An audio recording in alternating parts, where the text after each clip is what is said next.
una bienvenida a todos ustedes, el capitán Antonio Rodríguez Fritz y licenciado Pablo Franco, un servidor, Jesús Ortiz.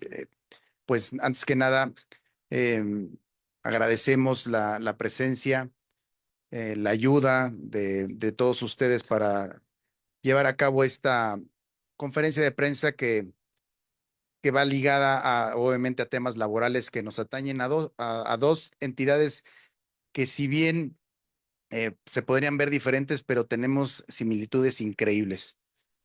Así como lo he mencionado, eh, tanto los capitanes de un barco navegan con los nudos, los capitanes de los aviones también, unos más rápidos que otros, pero al fin y al cabo nos unen esos nudos sobre todo de trabajo, de cordialidad entre ambas organizaciones. Tenemos muchos años de estar trabajando juntos y lo que nos trae aquí principalmente es justo platicarles a ustedes y debatir sobre el tema de a veces las condiciones laborales en las que nos enfrentamos día con día, tanto los marinos como los pilotos aviadores mexicanos y también hacer un enlace de las deficiencias todavía o inconsistencias que tenemos nosotros como trabajadores en cada uno de nuestros ámbitos. Em, Sin más preámbulo, agradezco nuevamente su presencia y cedo los micrófonos a mis compañeros para que puedan también darnos unas palabras. Muchas gracias. Muchas gracias. Yo también quiero agradecerles, comenzar a tocar parte de los temas para después pasar a la palabra nuevamente al capitán Jesús y luego al licenciado Pablo que nos dé también su experiencia en este tipo de situaciones. Es importante hacer este tipo de debates porque la sociedad tiene que conocer qué ha pasado realmente en materia de la reforma laboral, qué ha pasado en materia de libertad sindical y hasta dónde las reformas han tenido o no la capacidad de terminar con todo el problema de corrupción que había en el pasado y lograr establecer un momento de respeto a los derechos humanos y laborales. ¿Por qué es importante? Bueno, hay varios estudios que demuestran que mientras mayor sea el nivel de organización sindical y de presencia de contratos colectivos, mejor es el equilibrio de salarios entre los que más ganan y los que mejor ganan. Es decir, que ayuda a generar una más justa distribución de la riqueza. Eso es lo que busca un sindicato finalmente, defender a los trabajadores, garantizar derechos y al hacer esto, lograr un equilibrio real, es decir, que lo que se tome en cuenta no sea lo que la empresa quiere pagar, sino un porcentaje de la riqueza que genera como fruto de ese trabajo. Como es de todos conocidos, en 1 de mayo del 2019, ante una situación totalmente insustentable desde el punto de vista laboral, el gobierno presentó una serie de modificaciones, lo que se llama como la reforma laboral del 2019. El principal objetivo de esta reforma laboral, primero, desde mi óptica, es hacer un balance de qué existe realmente desde el punto sindical en el país y caminar hacia un proceso que eliminase los pseudo contratos colectivos de protección patronal que eran negociados entre una empresa, ¿sí? Y un pseudo sindicato. Yo utilizo siempre la palabra pseudo para no ensuciar la palabra sindicato. Realmente son empresas, grupos de delincuentes, de fascinerosos, que a cambio de dinero otorgan beneficios a las empresas en contra de los trabajadores. Esos son los sindicatos de protección. Este sistema ha tenido varias ventajas. Sin embargo, estamos básicamente poco más de 5 años de la reforma y todavía hay varias lagunas que hemos encontrado. Algunos de los puntos van desde problemas a la hora de efectuar trámites de procedimiento registral en lo que es actualmente el Centro Federal de Conciliación y Registro Laboral. Por ejemplo, para solicitar un documento que se llama constancia de representatividad. Este documento significa que el sindicato logró demostrar que tiene la mayoría de los trabajadores apoyando o solicitando un contrato colectivo real. Y en ocasiones este proceso tarda varios meses, mucho más de lo que la ley establece. Otro grande problema que teníamos y que no ha desafortunadamente desaparecido, más bien se ha transformado, es el tema de la tercerización o, siendo una mala tercerización, lo que en inglés se le conoce como outsourcing. Esto es una empresa que se dedica profesionalmente a vender sus servicios para enmascarar la relación laboral. Es simplemente eso. Hay una empresa, la empresa requiere determinados trabajadores y viene una empresa y le dice, mira, contrátame y yo te los mando con menos salario, sin prestaciones, sin derechos o con otro tipo de cuestiones diferentes a lo que tú pagas en una empresa. Y de esa forma, estas empresas se benefician. Para hacerlo, se dice en la ley que requieren de un registro previo. Hay un sistema en la Secretaría del Trabajo llamado REPSE que deben de cumplir. Desafortunadamente, no solo algunas empresas están defraudando al Estado porque están obteniendo el registro del REPSE, pero están dando servicios de outsourcing a empleos que son funcionales o esenciales para la operación de la empresa. Por ejemplo, hemos colocado, hay unas embarcaciones que dan servicios de hotelería y la empresa dueña del barco que conforma la ley es la armadora, la responsable de la relación laboral, terceriza empresas de alimentación, de mantenimiento y de operación de personal, tanto oficialidad como tripulantes. Y esta empresa lo que está haciendo no solamente defraudar la relación laboral con menos salarios y con una pseudo representación sindical, tenían contratos de protección y les están queriendo meter otro contrato de protección, pero aparte la violenta porque utiliza una empresa que ni siquiera sacó un registro en el REPS, que para sorpresa de muchos es Pemex. Está utilizando la empresa dueña de la embarcación es PMI Norteamérica SADCB, que es una empresa propiedad de capital extranjero de dos empresas, una de Holanda, una de España, que por su vez serían propiedad del gobierno mexicano.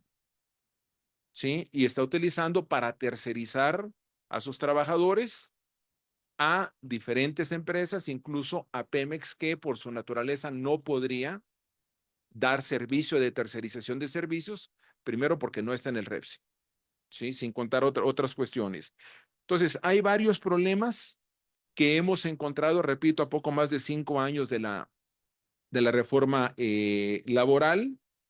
Algunas de las cuestiones también que comentaría ahorita para después pasar, para que tengan una idea, por ejemplo, otra cuestión referente a estos floteles, eh, que nos entristece realmente porque el objetivo de la reforma laboral era garantizar el respeto a los derechos humanos. Sin embargo, la empresa PMI envía a efectivos militares de la Secretaría de Marina a bajar a los trabajadores para que no puedan ir a un movimiento de huelga. Es decir, se han utilizado militares para violar derechos humanos de los trabajadores. Así es como los bajaron, incluso muy explícitamente. El representante de la empresa PMI le dice a los trabajadores, está grabado, tenemos las grabaciones, que nadie puede hacer huelga en esa embarcación porque es propiedad del gobierno y que por eso tienen a la fuerza pública para sacar a los trabajadores. Es el tipo de cuestiones que esperábamos que en México no se volviera a generar. Es el tipo de corrupción o de violación de derechos humanos que creíamos que sería resuelto, por lo menos corregido con esta reforma a la ley laboral. Un par de puntos más antes de pasar la palabra al capitán Jesús y luego continuar con otras cuestiones. Para que tengan una idea de lo que son los contratos de protección, algunos de ellos fueron legitimados, incluso sin el consentimiento de los trabajadores y aún existen. Por ejemplo, hay una empresa en la cual hay un movimiento a huelga declarado por los trabajadores, la empresa Transportes Marítimos de Baja California, se encuentra en Ensenada, Baja California, donde la empresa tiene un contrato de protección de 2 páginas. Ni siquiera reunía las características de ley de tener salarios y categorías. Y sin embargo, lo firmaron y lo depositaron ante la autoridad. incluso ante otra autoridad que no era la correcta. Y la empresa, y esto nos va a llevar a otro problema muy serio que es el tema de inspección, la empresa reconoció en audiencia pública que durante años no pagaba horas extras porque no lo consideraba importante y que a algunos les daba un bono. Sí, repito, reconocido en audiencia pública y grabado por tanto, en el Tribunal Laboral Federal. Entonces, esto demuestra cómo los sindicatos de protección o la violación de los derechos humanos tienden a perjudicar a los trabajadores con jornadas mucho más largas, con la cancelación de derechos y con salarios más bajos. Hay otras empresas, y ese es el último punto antes de pasar a los compañeros acá. Hay otras empresas, por ejemplo, que hemos detectado que están pagando los salarios parte en una nómina y la otra parte no la pagan en nómina. Les dan una especie, le llaman una pensión vitalicia, que es un fraude realmente porque no existe esa pensión, nunca se las dieron, pero no va declarado en la nómina, por lo tanto no se pagan impuestos, se defrauda al Seguro Social, Infonavit, al SAT, ¿sí? Y esto desafortunadamente se da mucho, por ejemplo, en el sector marítimo. Tenemos varias empresas, entre ellas una llamada Ultracarga, que está efectuando este tipo de acciones, ¿sí? De hecho, nosotros solicitamos al Centro Federal la constancia de representatividad para negociar un contrato colectivo que se ha tardado durante varios meses y mientras no tengan ellos un sindicato real, desgraciadamente este tipo de violaciones, incluso despidos antisindicales, no será detenido. Sí, como último comentario en esta primera fase, podemos decir que sin sindicatos fuertes seguirá habiendo una explotación laboral y el tema de la defensa de los derechos humanos, porque la libertad sindical y de negociación colectiva son derechos humanos, será solamente letra en papel. Para conseguir el punto realmente de protección de estos derechos, tenemos que tener sindicatos fuertes. Le paso la palabra a Capitán Jesús para abundar en estos puntos. Muchísimas gracias, capitán. Sí, efectivamente, también nosotros adolecemos en el ámbito de la industria aérea prácticamente lo mismo. Quisiera dar unos datos también que son importantes eh, para, para todos nosotros. Prácticamente la tasa de sindicalización mundial es del 3,6%.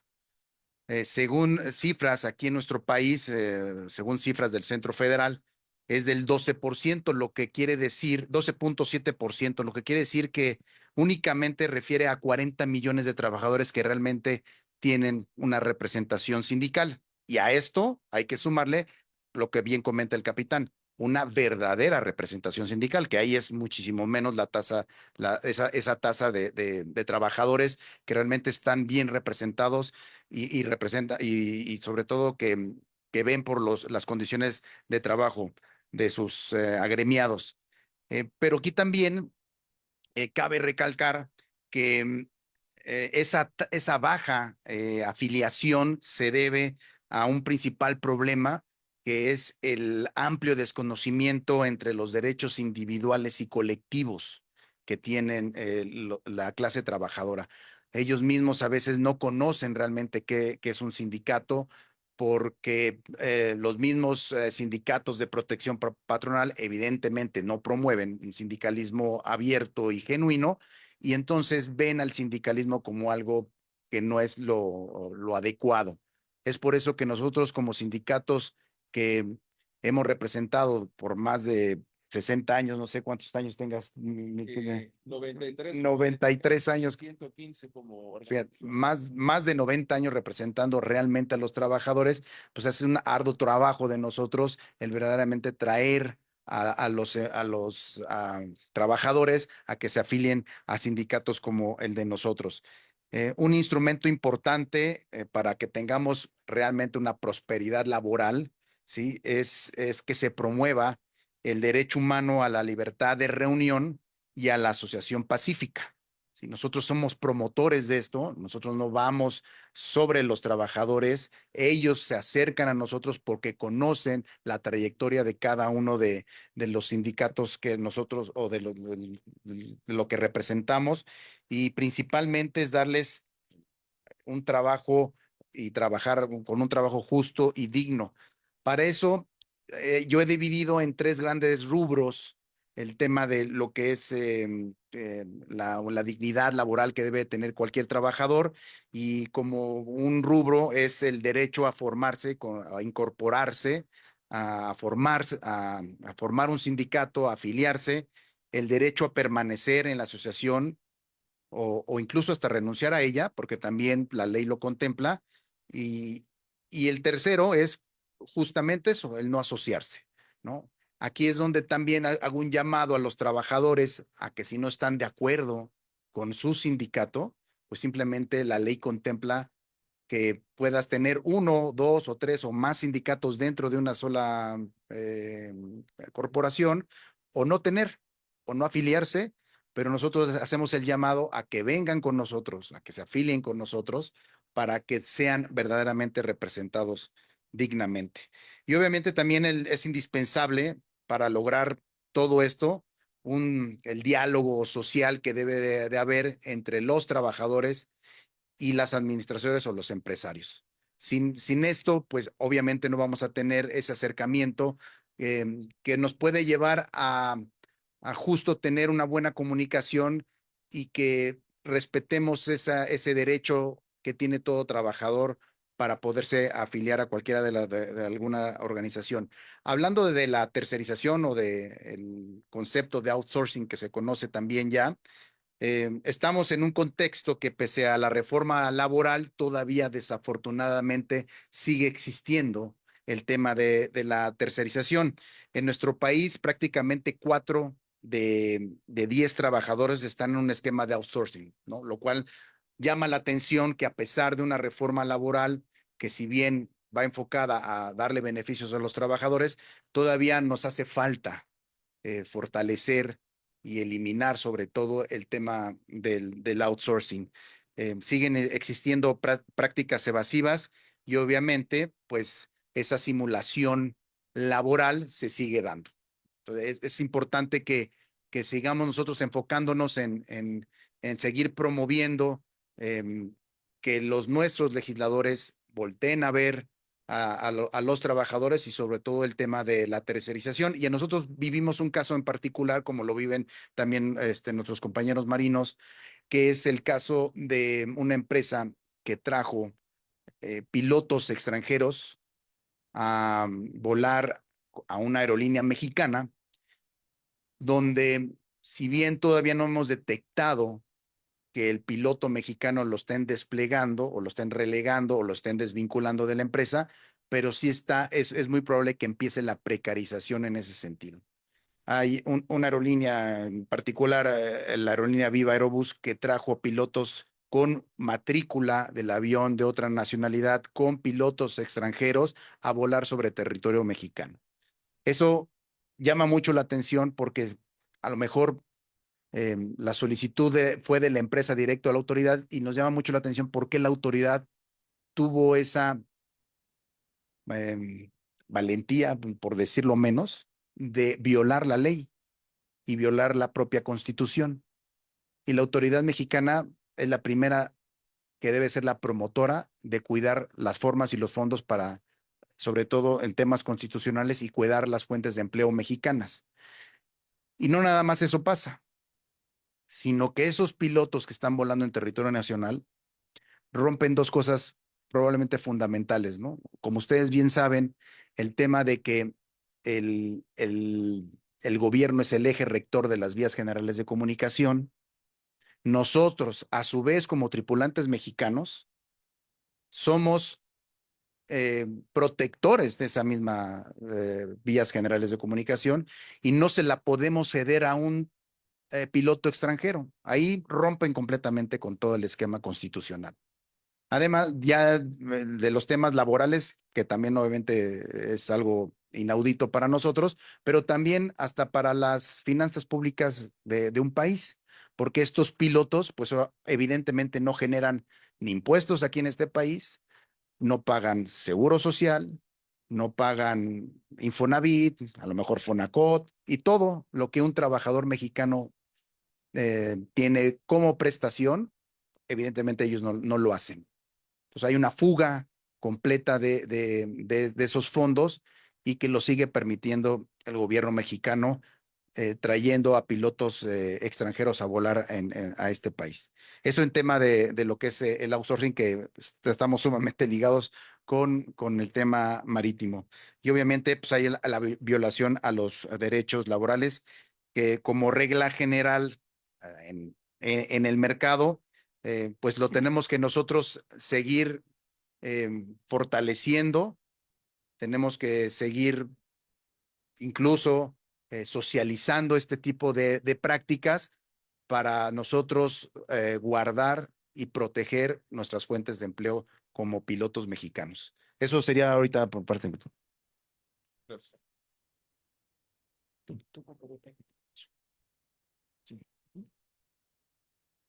Fortaleciendo el punto que comentó el capitán Jesús Ortiz en materia de cabotaje. El cabotaje para la gente que no sea de la industria es básicamente el transporte de carga o de pasajeros entre dos puntos dentro del territorio nacional. A nivel internacional, el derecho marca que las naciones tienen el derecho de salvaguardar ese transporte justamente por intereses y seguridad nacional.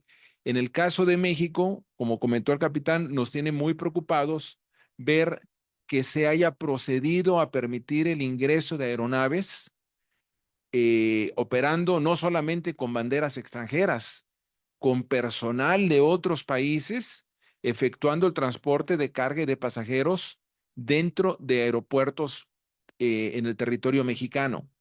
En la parte marítima, hace algunos años también se dio un fenómeno muy fuerte de traer embarcaciones extranjeras. Quedan algunas, pero se ha reducido sensiblemente. Pero aquí estamos hablando de cuestiones, como comentó el capitán, en materia de derechos laborales terribles porque están robando el empleo que podría tener un mexicano, que podrían tener familias mexicanas, pero además hay otros elementos. Tenemos el tema de la seguridad operativa. La persona que está efectuando esta operación no tiene las certificaciones conforme a la norma oficial mexicana.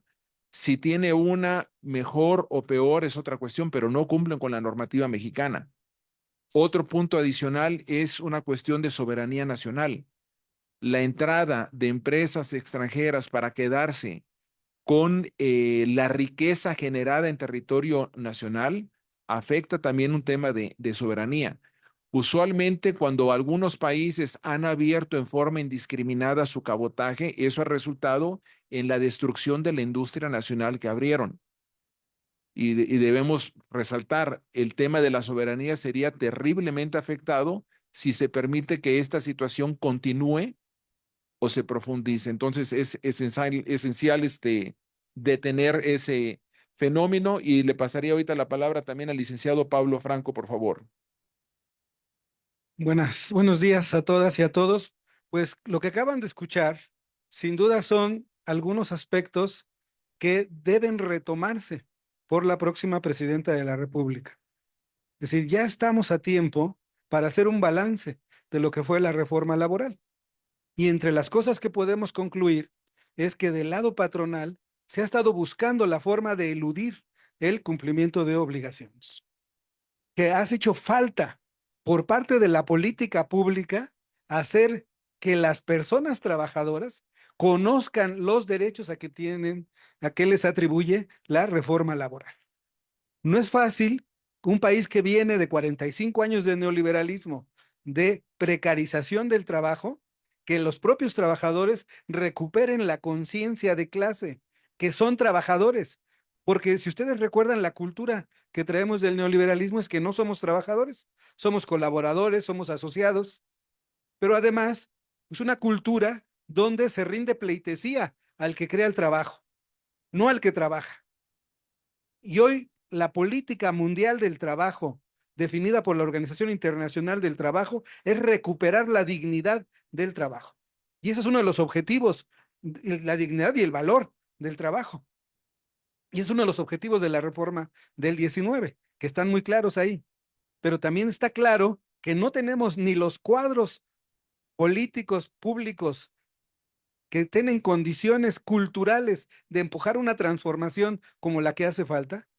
¿Por qué? Porque la mayoría de nuestros operadores en el mundo del trabajo se formaron en las escuelas privadas, se formaron con esa cultura de la llamada paz laboral, donde lo que importaba era tener el trabajo y no la calidad del trabajo. Y esto, yo que estudié en la UNAM, a mí no me enseñaron nada de derechos humanos laborales. Ahí a los abogados laboralistas se nos pretende formar como capataces. Se nos enseña cómo contratar a un trabajador, se nos enseña cómo hacerle el contrato, se nos enseña cómo despedirle, se nos enseña cómo no indemnizarlo, pero no se nos enseña a gestionar los derechos de los trabajadores. Y eso hace falta en la reforma laboral y eso haría falta en el segundo piso de la transformación que propuso la presidenta y que obtuvo un amplio apoyo popular, que haya una política pública para que las personas trabajadoras conozcan esos derechos, conozcan el valor de su trabajo, conozcan el derecho que tienen a que la riqueza que contribuyen a crear se distribuya también entre ellos. ¿Cómo? Por medio de los derechos humanos laborales que están en esa reforma y que las empresas tratan de eludir, principalmente el derecho a la negociación colectiva. Las empresas vienen de 40 o 50 años donde pudieron decidir unilateralmente cuánto pagan, cómo pagan, qué prestaciones dan.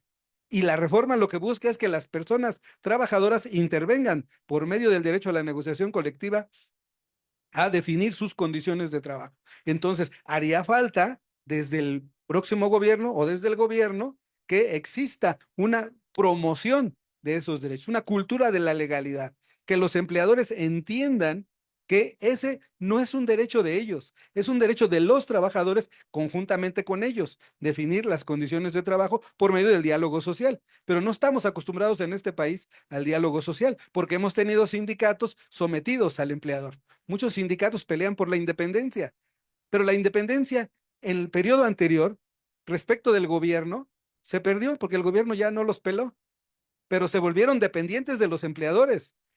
Y hoy día un sindicato auténticamente independiente debe ser independiente del gobierno y del empleador. Porque si no, tenemos casos como este del REPSE, donde las empresas aprovechan que la propia reforma en materia de subcontratación permitió excepciones a la subcontratación, limitándola a trabajos especializados para fingir que hay trabajos especializados donde no los hay. Y el tercer problema, que es también una tarea del gobierno, no tenemos la estructura en las instituciones que se crearon para asegurar que se cumplan los derechos, para verificar y garantizar que los trabajadores sean informados de la contratación colectiva que celebren sus representantes, para que las personas empleadoras cumplan y conozcan sus obligaciones. Pero tenemos una inspección del trabajo muy débil. En el mundo del trabajo a nivel internacional decimos que los mejores inspectores del trabajo son los sindicatos, pero mientras no haya sindicatos debidamente implantados y con la fortaleza suficiente en nuestro país, requerimos desde la política pública una verificación de ese cumplimiento. Necesitamos que la inspección del trabajo se le amplíen sus facultades para que también pueda verificar no solo las condiciones de trabajo, sino también el ejercicio de los derechos humanos laborales. Pero también requerimos que el Centro Federal de Conciliación y Registro Laboral cuente con la estructura suficiente, tanto en materia de personal como en materia de habilidades, para responder al reto, porque nos encontramos con criterios disímbolos en un mismo, de un escritorio a otro, a veces cambia el criterio, sobre todo porque los compañeritos son jóvenes que no han sido formados en esta cultura de los derechos humanos laborales, porque insisto, en nuestras universidades se sigue enseñando a los abogados a ser capataces, no a ser promotores, defensores y gestores de los derechos, que es lo que hace falta. Entonces, creemos que yo quiero hacer un llamado a nombre de nuestra organización como abogados, representantes de trabajadores a nivel internacional, a que dentro de su programa de trabajo se incorporen estos elementos. La difusión del contenido de la reforma, que a 5 años sigue siendo una gran desconocida para quien debieran conocerla, que son los trabajadores. El suficiente presupuesto para verificar que no se abuse de medidas como la del REPSE para eludir el cumplimiento de derechos o para fingir un trabajo especializado que no existe en ese caso. Y el presupuesto suficiente para que haya unas instituciones fuertes con condiciones de cubrir todo el territorio nacional. Y en el caso de la inspección del trabajo, fortalecerla no solo presupuestalmente, sino hacer una modificación legal para ampliar sus facultades y asegurar que pueda verificar que se cumplan esos derechos. Y al Centro Federal, pues concluir la reforma para facultarla e imponer sanciones, porque hoy en día nomás los jueces pueden imponer sanciones. Y eso también es una laguna en la ley que debiera haberse resuelto ya. Ya está el trámite legislativo, pero no ha concluido. Y eso es algo que creemos y respetuosamente hacemos el llamado a la doctora Sheinbaum para que dentro de su agenda laboral, dentro de la agenda del doctor Marat Bolaños, se pueda complementar el seguimiento a estos temas que son urgentes para el mundo del trabajo. Obviamente a los sindicatos tradicionales no los van a oír ustedes hablar de esto, porque ellos son cómplices de estas medidas que buscan eludir el cumplimiento de los derechos laborales que están en la ley. No es un invento, no es una petición, no es una ocurrencia. Gracias.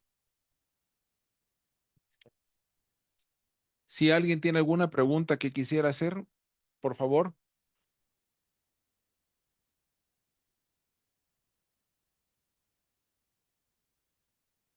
Berta Becerra del periódico El Sol de México. Quisiera saber, puntualizar, cuáles son las, por un lado, las líneas que están volando. Dijo usted, viva Aerobús, dijo el capitán Ortiz, viva Aerobús, pero, y también nos dice el capitán Antonio que también hay barcos, ¿no? Con banderas extranjeras y pilotos, ¿no? Que vuelan. Eso es muy importante porque totalmente está prohibido, ¿no? Y lo hacen con la mano en la cintura.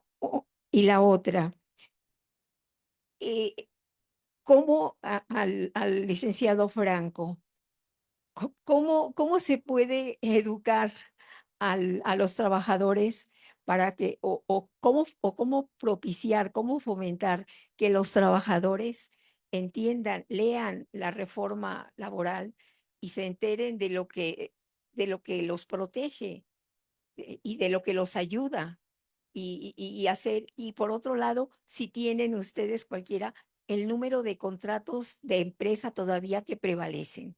Muchas gracias.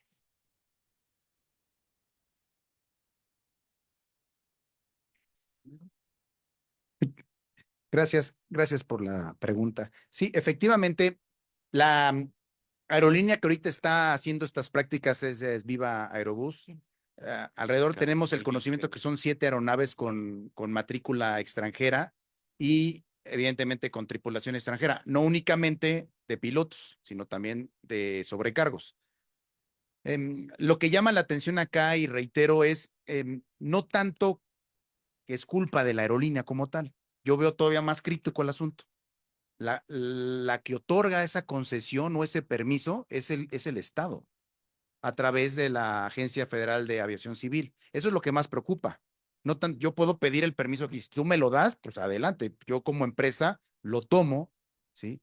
Y hago uso de ese recurso de traer pilotos y aeronaves extranjeras. Aquí lo interesante de todo eso, y la verdad hay que ponerlo en rojo, es que la propia autoridad está permitiendo eso, violentando la propia Constitución, ¿no?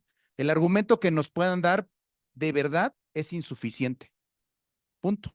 No hay un tema que contemple la ley que puedan llegar aviones y tripulaciones extranjeras a volar en territorio nacional. No existe. Sin embargo, bueno, es algo que nosotros estamos obviamente peleando, ¿sí? Y dentro de nuestra pelea también viene una propuesta, porque también, digo, es muy fácil como sindicatos nosotros nada más estar quejándonos y peleándonos. No, también viene con propuestas y es un llamado también a la nueva administración a seguir construyendo realmente, y es en donde nosotros estamos proponiendo justo para poner las reglas que debe de tener el país en temas de política aeronáutica. Hablando de políticas públicas, nosotros estamos proponiendo políticas aeronáuticas para que fortalezcan al sector y por consecuencia fortalezcan sobre todo y que va a ir dirigida al público usuario, ¿sí? Y dentro de estas de política aeronáutica nosotros estamos proponiendo 10 ejes rectores fundamentales para que se vaya construyendo, sigamos fortaleciendo a la industria y por ende el objetivo principal es de que el beneficio de todo eso sea el público usuario, ¿no? Y obviamente crear reglas básicas para evitar justo que vengan también competencias desleales, ¿sí? Que precaricen al sector laboral y con esto no quiere decir que seamos ajenos o que no queramos la competencia, no, claro que sí, pero que tenga justo las reglas necesarias para que se genere una competencia leal en un ambiente aeronáutico adecuado. Eso es Matrículas extranjeras. tenemos conocimiento que son del país de Malta, ¿sí? Malteses, sí. Las, las tripulaciones son de diferentes pilotos de diferentes nacionalidades, desde centroamericanos, europeos y creo que también asiáticos. Por ahí nos hemos estado enterando que son de diferentes países.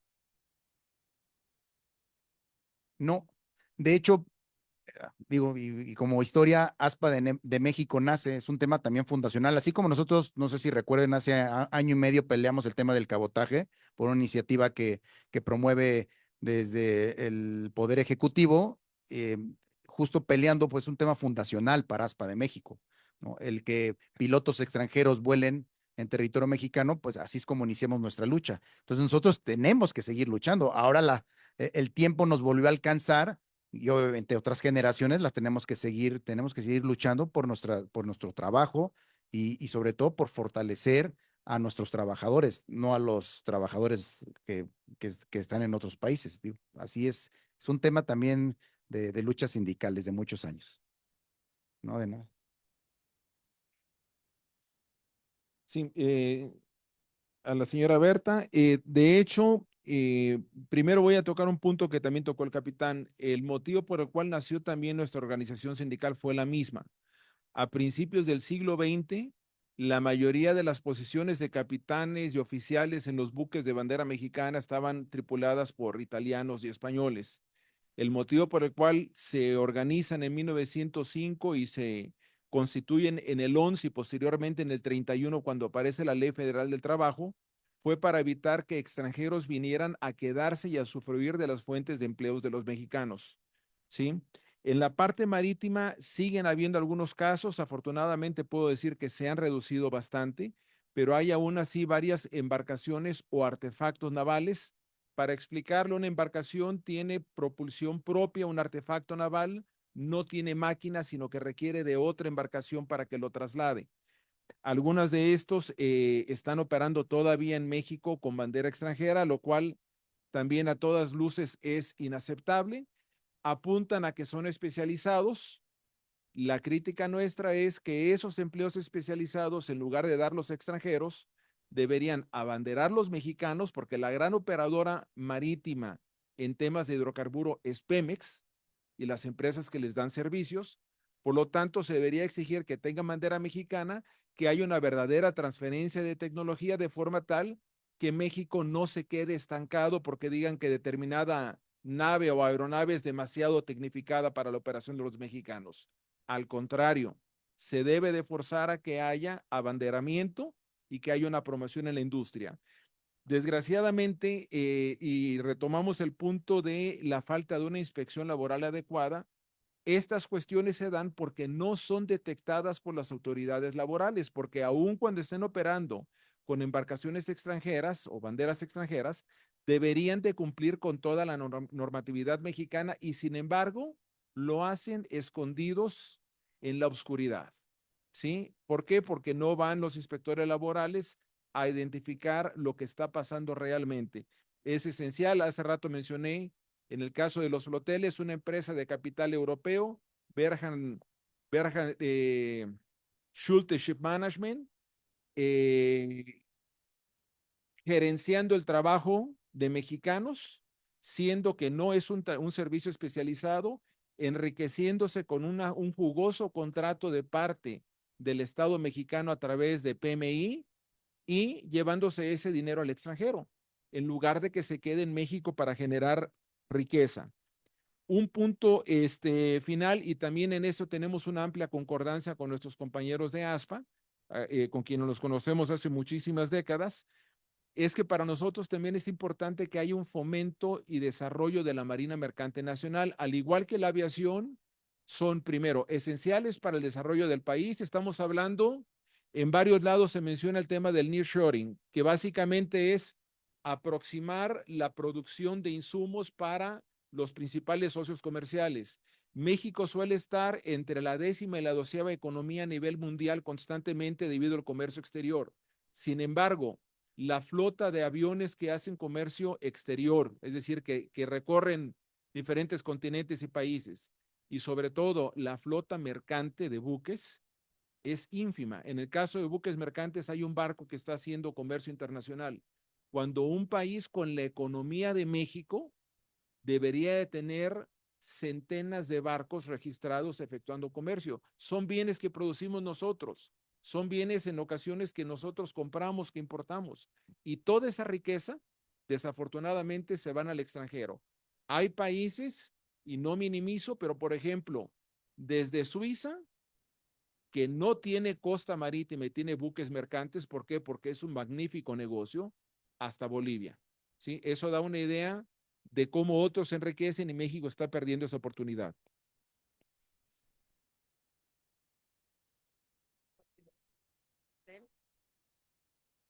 Hola, buenos días, Giselle Soriano de Milenio.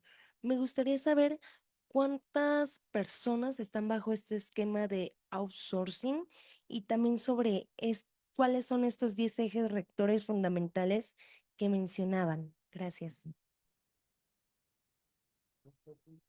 De los ejes y rectores. Gracias. Bueno, la primera pregunta del tema del outsourcing, el dato exacto es de 4 de cada 10 están todavía en un tema de outsourcing. ¿Sí? Habrá que hacer digo, tenerla exactamente el número para poder contestar así exactamente, pero aproximadamente 4 de cada 10 trabajadores están en tema de outsourcing, lo cual es una tasa bastante considerable. Deberíamos tener 0, ¿eh? Esa es la realidad porque la ley así lo dice. Ahora, los 10 ejes rectores que nosotros estamos proponiendo va enfocada, es brindar regulación, ¿sí? Seguridad operacional, educación y desarrollo y formación, transporte aéreo, sector aeroespacial, desarrollo tecnológico, gestión de calidad, infraestructura, gestión de tránsito aéreo y seguridad y eficacia. Esos son los ejes rectores que nosotros estamos proponiendo al gobierno. Ya los hemos propuesto, desafortunadamente no hemos tenido ese suficiente eco que deberíamos de tener para nosotros empezar a trabajar sobre una política aeronáutica que va a beneficiar al país. Esperemos que la próxima administración nos haga caso y no que nos haga caso por verlo de una forma petulante, simplemente porque nosotros sí conocemos de la industria. Nosotros vivimos de la industria. Nosotros somos las personas especializadas en la industria. O sea, yo soy piloto, vuelo aviones, conozco las leyes, conozco cómo se gestiona el ámbito, porque nada más únicamente no nos regulamos por temas de leyes nacionales, sino la industria ya está regulada por leyes internacionales y también las conocemos. Por eso que nosotros en esta propuesta de política aeronáutica englobamos todo para única y exclusivamente, como lo decía, es beneficio para el público usuario y sobre todo homologar cosas que están desafortunadamente hoy por hoy hay cosas que que tenemos en la ley de los años 50 y que las tenemos que traer a la actualidad. La industria aérea camina a pasos agigantados, rápido, muy rápido, y tenemos que nosotros estar a la vanguardia con eso, y todavía México está rezagado en ese aspecto.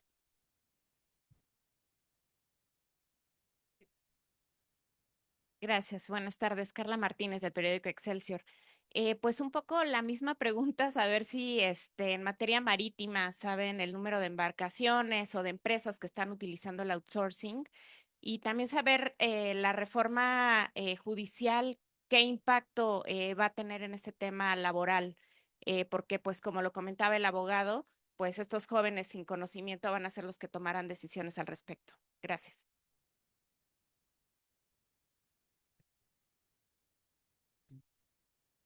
Correcto. Hay un problema en tema de estadísticas de empresas. No se guardan estadísticas en cuanto a empresas extranjeras operando en México. Incluso hemos detectado algunas que ni siquiera se sabía que estaban operando en México. ¿Sí? Y hay otras que colocan una oficina en México con un capital totalmente extranjero, se declaran mexicanas, colocan a alguien que preste el nombre como mexicano y se dicen ya mexicanas. Sin embargo, el control de la embarcación y los beneficios generados por esa operación suelen no quedarse en territorio nacional. Entonces, nuevamente regresamos al tema de inspección. Si no hay una inspección clara, es imposible determinar el tamaño del problema. En materia de trabajadores, tan solo en lo que se conoce como industria costa afuera u offshore, se estima que aproximadamente hay unos 20,000 trabajadores en todo momento. ¿Sí?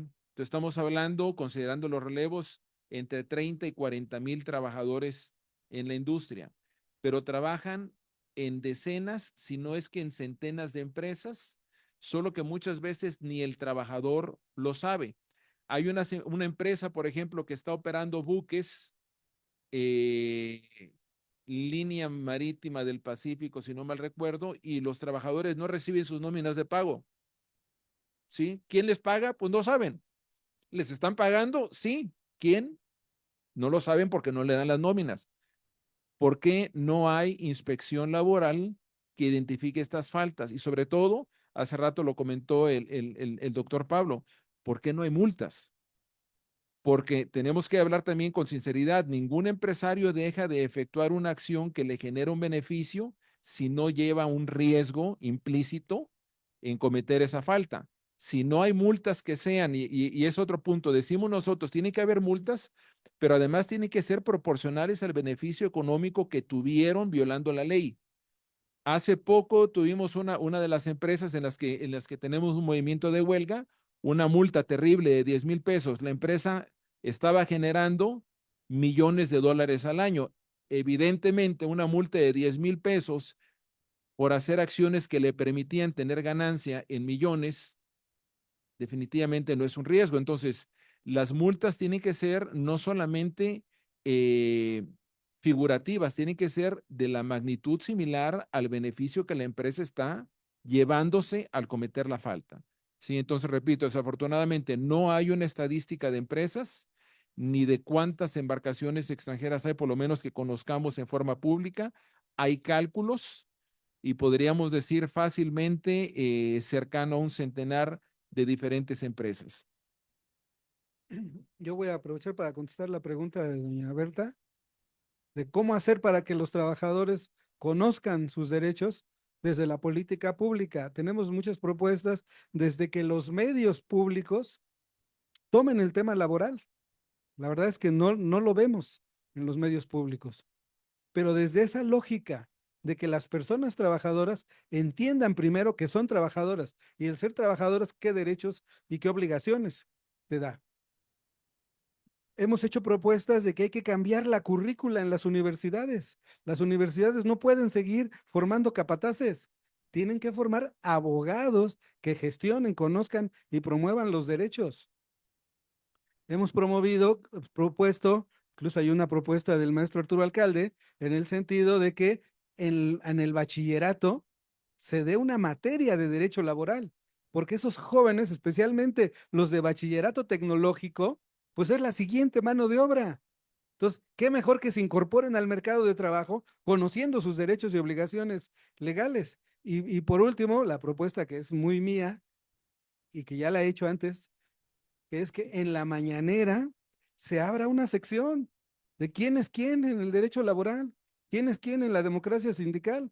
La verdad es que hay una amplitud de temas ahí y lamentablemente este tema no se ha abierto con tal amplitud, ya se tomó, se le dio visibilidad a los temas laborales, pero pensamos que ahora debe hacerse con este objetivo, de que los olvidados de la reforma laboral, que son los trabajadores, conozcan sus derechos. Porque hablando de contratos, sobrevivió el 20% de contratos, pero entonces tenemos el 80% de las personas que tenían un contrato colectivo de trabajo que hoy están fuera de toda actividad sindical, porque no conocen sus derechos y porque lo que conocen antes es un mundo donde el empleador decidía qué sindicato, decidía cuánto y cómo cobrabas. Entonces, es necesario que superemos esa etapa de ignorancia. ¿Qué esperaríamos de la reforma judicial? Yo esperaría que los próximos jueces, que aprovechemos esta oportunidad para depurar a esos jueces que tenemos en muchos tribunales, sobre todo locales, que son abogados patronales de oficio y algunos federales también, ¿eh? Pero yo esperaría que se retomara la experiencia de lo que los jóvenes que han, sobre todo los jóvenes, y lo digo con conocimiento de causa, que están en los tribunales federales, que sí están formados en la lógica de derechos humanos laborales y no con algunos jueces que vienen con criterios de derecho administrativo, donde piensan que las partes son iguales. No es cierto. El derecho laboral es para proteger a los trabajadores y punto. Y lamentablemente en los últimos 50 años hemos tenido jurisprudencias y formación de abogados donde se justifica la violación de derechos. ¿Cuál era la justificación? Que había que traer empleo, que habría que dar seguridad jurídica a la inversión. Yo esperaría que con esta reforma diéramos seguridad jurídica a quien se la debemos dar, que es al trabajador, no solo al empleado, a todo el trabajador, porque tenemos mucho trabajo informal y justamente derivado de este tipo de marco jurídico que teníamos que no se cumplía. ¿Qué tal? Buen día. Yo quisiera preguntarles, en ambos casos, ¿en qué zonas del territorio mexicano es donde han ubicado la mayor parte de estas operaciones, digamos, irregulares, tanto, no sé, en aeropuertos y qué puertos en específico? Y bueno, hay otras organizaciones que también han señalado el cabotaje, por ejemplo, en el sureste, ¿no? En donde está la zona de Campeche, donde está toda esta zona petrolera, que usted decía que también Pemex tiene mucha de este traslado, y entiendo que hay una iniciativa incluso ya en el Congreso, acompañada de la Secretaría de Marina, en la que están tratando, por ejemplo, de regular plataformas que son más pequeñas y que quedan fuera, y entonces hay una serie de complicaciones ahí que se quedan fuera de la ley. Eh, Ustedes, en ese sentido, preguntarles, ¿están haciendo alguna propuesta en ambos sentidos, tanto en materia aérea como en marítima? ¿Están haciendo ya alguna propuesta o tienen alguna acción legal que vayan a hacer como para poder atacar esta cuestión de forma, pues, institucional? Muchas gracias. Ok, toco primero la parte marítima y le paso al capitán Jaime Ortiz para que toque la parte aérea. Eh, Primero solamente quisiera hacer una observación sobre uno de los puntos que comentó de plataformas que quedan fuera de la ley. Ninguna embarcación y ningún artefacto naval, sea de bandera nacional o extranjera, cuando está dentro de las aguas mexicanas, queda fuera de la ley. Ninguna. ¿Sí? La ley contempla y tiene la capacidad de regir las condiciones a bordo de absolutamente todas ellas. Esa es parte justamente de ejercer la autoridad marítima. Que hayan violaciones cometidas a bordo por malas empresas es otra cuestión. Pero en principio la autoridad marítima tiene la capacidad de regir y la obligación, además de imponer la ley en todas las embarcaciones y todos los artefactos navales, incluyendo las plataformas. Ese es un punto. Otro punto importante, la zona fuerte. Hay algunas zonas complejas, por ejemplo, hay alguna zona donde tenemos compañeros de pesca que hay violaciones, pero donde más se está desafortunadamente identificando todas estas violaciones históricamente es la sonda de Campeche, ¿sí? Justo porque hay una gran cantidad de empresas Yo creo que muchos de ustedes deben de haber habido empresas que no pagan salarios. De hecho, ahorita hay una empresa que no está pagando salarios. Lleva 3 quincenas que no paga, la empresa F. Tapias, ¿sí? Que tiene embarcaciones grandes, simplemente no paga. Y los trabajadores están requiriendo el pago de sus salarios y la empresa no paga y tampoco hay inspección laboral que lo identifique. Estamos haciendo la denuncia para solicitar el pago. Segundo punto, hay empresas, bueno, también habrán visto ustedes en ocasiones de embarcaciones o plataformas donde los trabajadores se van a huelga de hambre porque no les pagan o no hay comida a bordo. ¿Sí? Entonces, los problemas existen. Lo que no queremos que la autoridad vea o siga viendo hacia otro lado. Hay otros temas más esenciales y más, pues, ridículos en el siglo XXI. Por ejemplo, los trabajadores les suelen pedir, fírmame esta hoja, en la sonda de Campeche sigue existiendo, fírmame esta hoja en blanco, ¿sí? Y yo la voy a usar cuando yo quiera. Oye, pero es que, entonces no te contrato. Hay empresas que cometen a nuestro juicio, una violación de la libertad sindical porque le dicen al trabajador, para contratarte, lléname aquí si estás afiliado a algún sindicato. ¿Sí? Y lo más ridículo que esa empresa se llama Pemex, que es totalmente vergonzoso que viole la libertad de los trabajadores, pero les pide, escríbeme si estás afiliado a un sindicato. Y no para ahí, hay listas negras.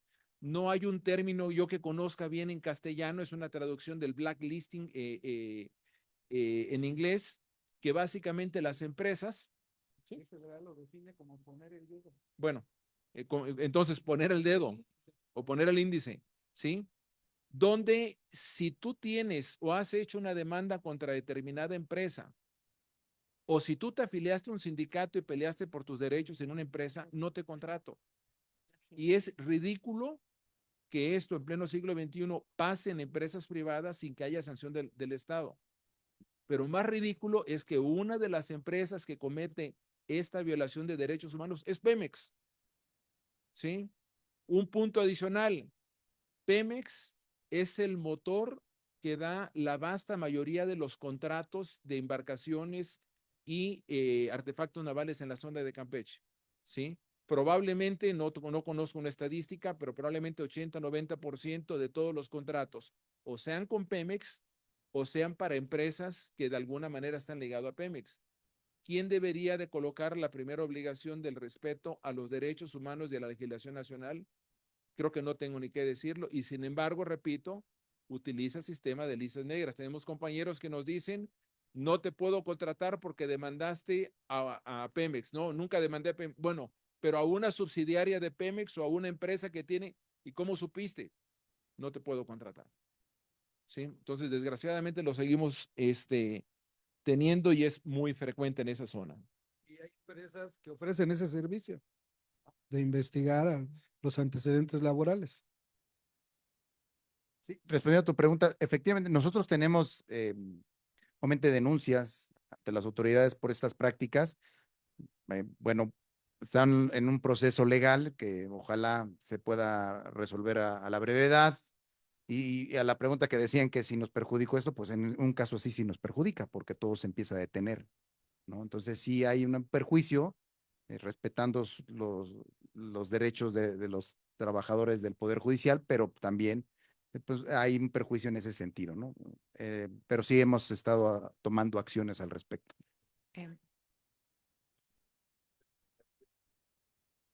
En todos los aeropuertos, pues, la red de rutas que tiene la aerolínea. Sí, todos.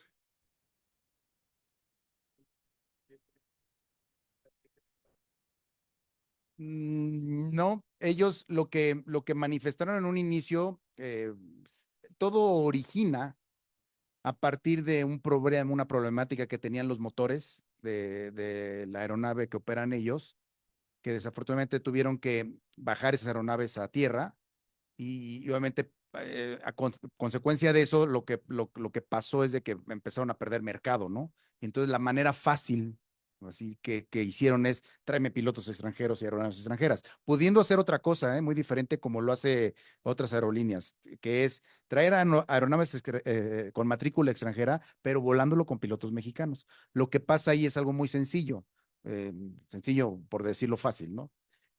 A nosotros, yo incluso tengo un permiso por parte de la autoridad americana para volar matrículas extranjeras, ¿sí? Matrícula americana. Ellos debieron de haber hecho lo mismo. Argumentan que no hay un tratado bilateral con ese país, pero se puede gestionar, si las cosas las hiciéramos bien en este país o la autoridad lo hiciera bien, pudiera gestionar de traer y que la matrícula, en este caso el país, le otorgue una licencia para volar esa matrícula y el piloto mexicano estuviera volando esos aviones. Eso es una práctica común y legal, además, ¿no? Ellos lo quisieron hacer muy diferente.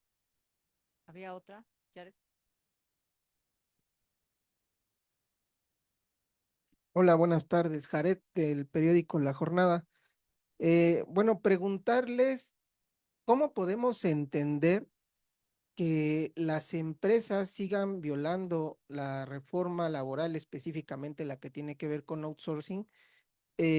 Cuando se supone que está el REPSE, hay ciertos parámetros que se deben cumplir para registrarse y pues estas prácticas persisten, ¿no? De hecho, se supone que este mes se tiene que hacer la revisión. Comentó el capitán Jesús sobre los permisos para poder operar, que en el caso marítimo sería similar en otro país.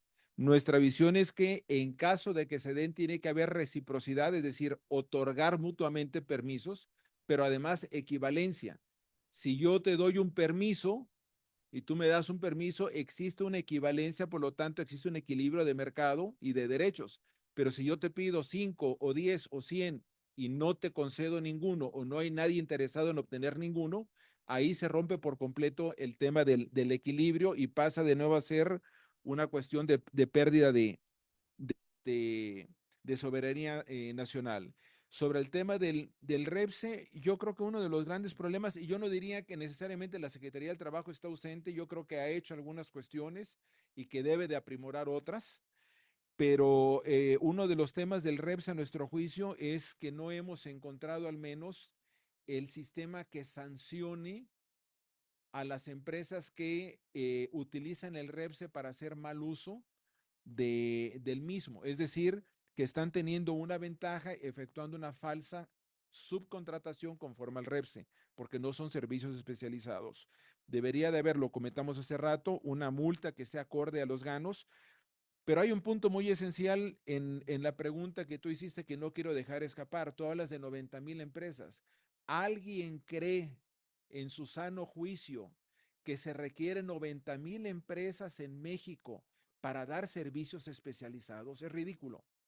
Si hablamos de servicios especializados, estamos hablando de servicios cuya naturaleza no tenga ni constancia, ni regularidad, ni dependencia del empleo del jefe de esa empresa, o sea, cuestiones absolutamente extraordinarias. No se voy a colocar un ejemplo, si quieren, fuera de lo común. Cambiar el combustible de una central nuclear sería algo inusual, no se hace todos los días. Lógicamente, no creo que en este caso la Comisión Federal de Electricidad cometiese la locura de tercerizarlo, ¿sí? Pero eso sería un servicio especializado, algo que no es el principal foco de negocios de la empresa. ¿Alguien cree que se requieran 90,000 empresas o tenemos, de hecho, viendo los números, una clara evidencia de que puede haber un fraude al REPSE? ¿Qué se requiere? Repetimos, inspección laboral. No hay otro mecanismo y sobre todo atender las denuncias. Hace rato el doctor Pablo habló de la función de los sindicatos como uno de los inspectores o de uno de los reguladores en materia de derechos laborales, efectuar la cancelación de los registros que una vez reportados, denunciados por los sindicatos y con pruebas, se observa que no están cumpliendo con las condiciones que establece el REPSE.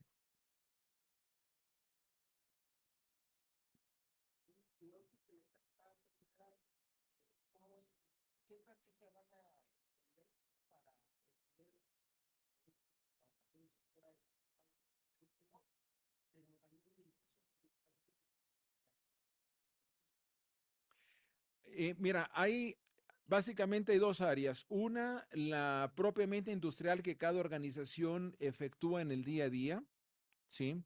Porque cada una de las dos organizaciones, lógicamente, lo que hace es verificar materia de derechos, organizar donde no hay presencia de un contrato colectivo real, promover el tema de que haya una industria fuerte, a todos les interesa. Y aquí es importante entender una cosa, nosotros, y estoy seguro que el capitán también coincide conmigo, queremos empresas sólidamente fuertes, competitivas, rentables y sobre todo seguras, ¿sí? Nuestro objetivo no es ni que hayan menos empresas ni que haya menos inversión, al contrario, lo que buscamos es que el Estado coloque condiciones justas que permitan que empresarios mexicanos puedan competir y no que venga, por ejemplo, una empresa extranjera que no pague impuestos, que no tiene obligaciones fiscales en México y que se queda con una tajada importante del mercado nacional. Entonces, nuestra visión es incluso a favor de empresarios reales, empresarios honestos que quieran crecer. El transporte es una industria extremadamente rentable en todas sus modalidades, ¿sí? Extremadamente rentable. Lo que está faltando quizás son condiciones más claras que permitan esta inversión. Parte de la estrategia para promover políticas públicas, pues es esta. Esperemos que saques algo en tu nota de que hacen falta esas políticas públicas. Pero además está claro que hoy día tenemos ya algunos aliados en el Congreso con los cuales empezaremos a trabajar para promover modificaciones legislativas.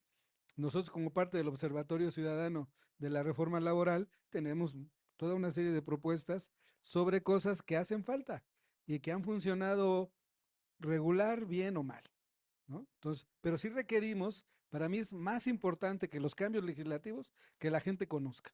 Es decir, el tema laboral, en serio que casi no lo vemos en los medios.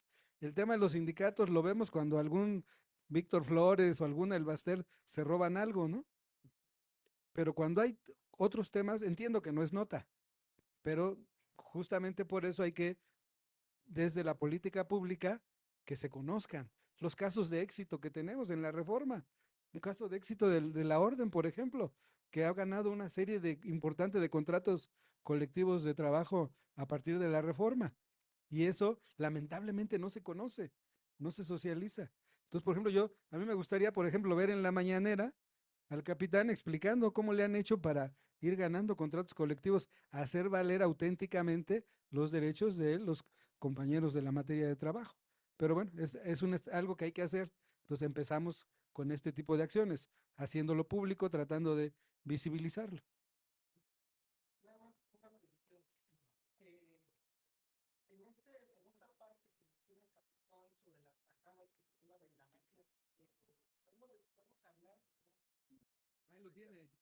Podemos hablar de que ya hay hay elusión a ciertas prestaciones y no sé si hay alguna estimación de cuánto hayan estado eludiendo. Mira, es muy difícil tener una idea clara, pero te coloco, por ejemplo, la empresa que comenté hace rato, Berhard Schulte Ship Management, que yo creo que escuchando el nombre comenzamos a imaginarnos que no tiene mucho que ver con la historia mexicana o con el español, ¿sí? Firmó un contrato de protección a espaldas de los trabajadores, una de las tradicionales formas de corrupción que existían, lo firmó el 2019.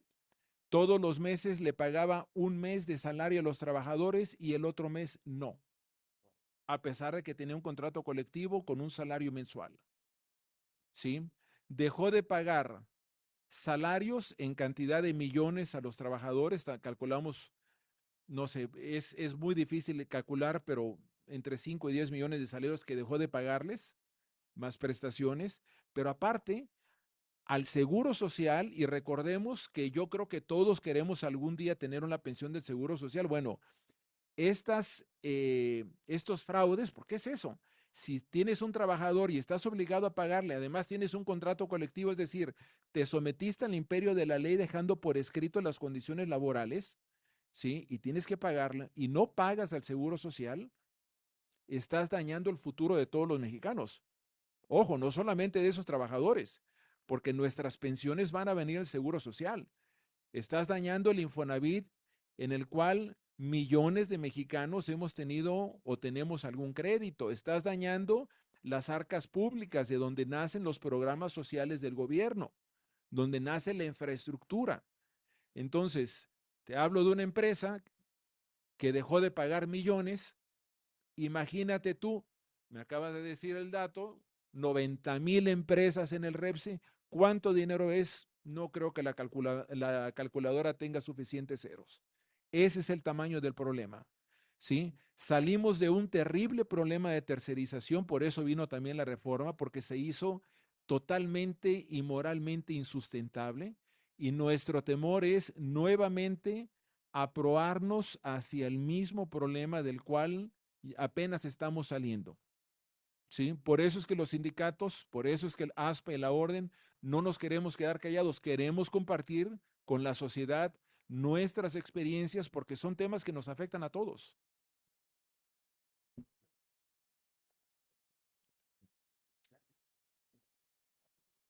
Pues les agradecemos mucho su presencia. Esperemos volvernos a ver con mejores noticias. Gracias. Gracias.